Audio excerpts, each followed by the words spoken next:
Hello everyone! In this tutorial, we will explore the process of seamlessly applying a pattern to clothing in Photoshop.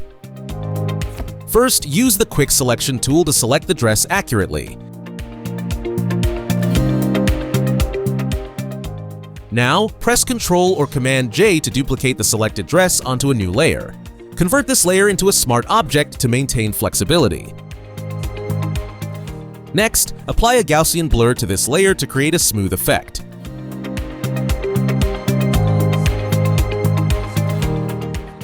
Once done, save the file as a PSD. We will use it later.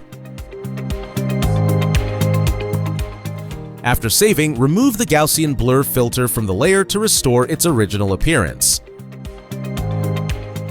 Now, open the pattern file in Photoshop.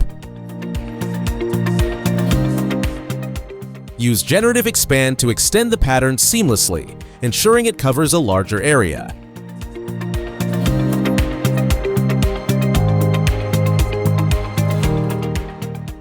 Once expanded, merge the layers to finalize the pattern. Then, copy the pattern and paste it into the main file where we will apply it to the clothing.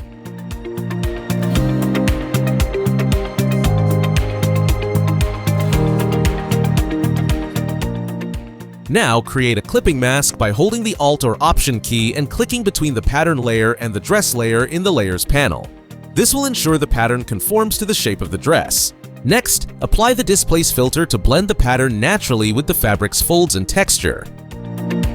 Go to Filter, Distort, Displace, enter the desired values and click OK. When prompted, select the PSD file we previously saved to apply the displacement effect. Change the blending mode of the pattern layer from normal to multiply to seamlessly integrate it with the fabric. If necessary, adjust the highlights and shadows for a more natural look.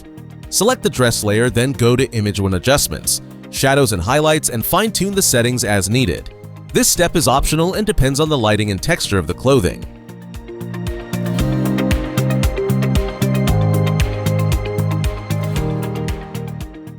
And that's it! You've successfully applied a pattern to clothing using Photoshop, giving it a realistic and seamless look. With these techniques, you can experiment with different patterns and textures to create stunning designs.